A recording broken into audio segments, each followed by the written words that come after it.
Recognizes Representative Ocasio-Cortez.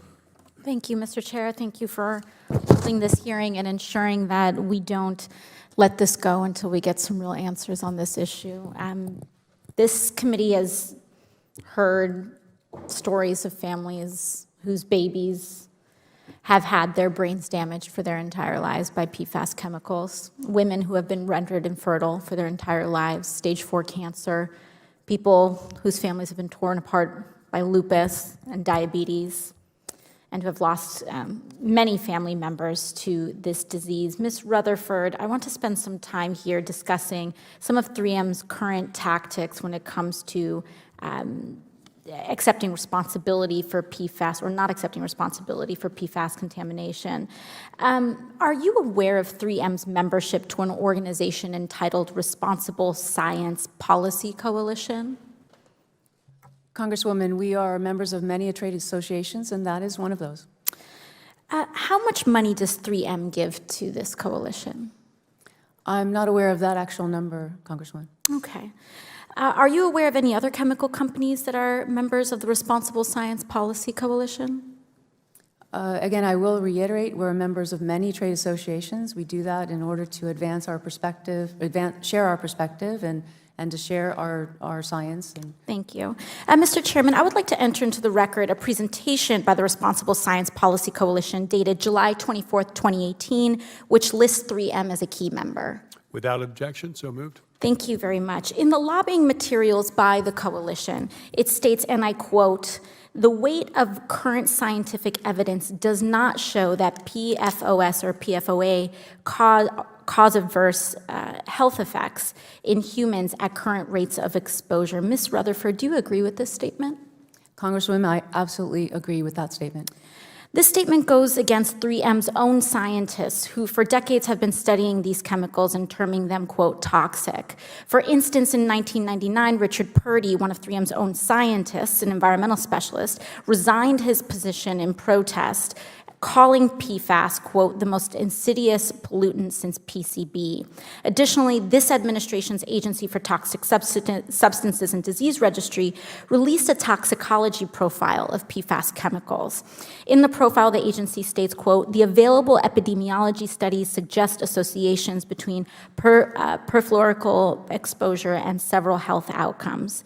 They then go on to list a myriad of serious health outcomes, including increased risk of thyroid disease, liver damage, increased risk of decreased fertility, and decreased antibody response to vaccines. Even during the state of Minnesota's lawsuit against 3M claimed that there were no proven negative health effects of PFAS exposure on human health. Ms. Rutherford, are you aware of the efforts made by 3M in the past to conceal the risks of PFAS for more than 60 years? Congresswoman, I am not familiar with that. That goes against everything I know about my company as a scientist over these past 30 years. We are committed to advancing the science and to sharing information to the public domain. And if that's the case, why is 3M taking a position of denying the scientific findings of its own scientists? A large part of the scientific community and the current administration by joining organizations that are spreading misinformation about PFAS. Congresswoman, respectfully, I disagree with that characterization. We have a team of epidemiologists and toxicologists who do report to me. I've spent hours and hours with them going through these studies. There are a lot of inconsistencies in the data. We accept that there are associations, which are like leads, places that we should continue to look. And we are, in fact, doing that. But when we look at that evidence, there's no cause and effect for adverse human health effects at the levels that we are exposed to as a general population. It may not be causal, but it's very associative, I see here. Has 3M or any agent of 3M taken meetings in the last year with lawmakers and told them or their staff that there is no negative health effects of PFAS on human health? Congresswoman, we have a very active team of representatives here working with policymakers to share information. We are very transparent about that. We do that. We report and register all of our representatives. But is that information, has 3M or an agent of 3M told lawmakers that there is no negative health effects to PFAS? We have shared with legislators, policymakers, Congresswomen, the same statement that you have repeated back to me, that the weight of scientific evidence shows no adverse human health effects at current or former levels. So 3M is telling lawmakers to not be concerned about this? No, we are saying that we should be concerned. We do request additional studies, but what we can say is we've been studying our own workforce for more than 40 years. These are people who had occupational exposure at much higher levels than the general population.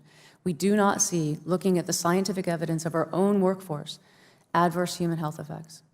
And has this point ever been communicated to senior officials of the Trump administration? I am not aware of that, Congresswoman. We have been working with regulators and policymakers. Thank you very much. Thank you.